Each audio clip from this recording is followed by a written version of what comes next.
తిరుచానూరు శ్రీ పద్మావతి అమ్మవారి కార్తీక బ్రహ్మోత్సవాలను పురస్కరించుకుని తిరుమల శ్రీవారి లక్ష్మీ కాసుల హారం శోభాయాత్ర వైభవంగా జరిగింది. తిరుమల శ్రీవారి మూల విరాట్కు అలంకరించే లక్ష్మీ కాసుల హారాన్ని అమ్మవారి బ్రహ్మోత్సవాల వేళ గజ వాహనంపై దర్శనమిచ్చే పద్మావతి దేవికి అలంకరించడం ఆనవాయితీ. ఇవాళ ఉదయం తిరుమల నుంచి లక్ష్మీ హారాన్ని తిరుచానూరు తీసుకువచ్చారు.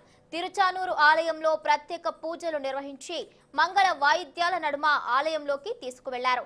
ఇవాళ సాయంత్రం జరగనున్న వసంతోత్సవం తర్వాత పద్మావతి అమ్మవారికి లక్ష్మీ కాసుల హారాన్ని అలంకరిస్తారు. ఇక ఈ రోజు రాత్రికి జరిగే గజవాహన సేవ, రేపు రాత్రికి జరిగే గరుడ వాహన సేవలో అమ్మవారికి లక్ష్మీ హారాన్ని అలంకరించనున్నారు.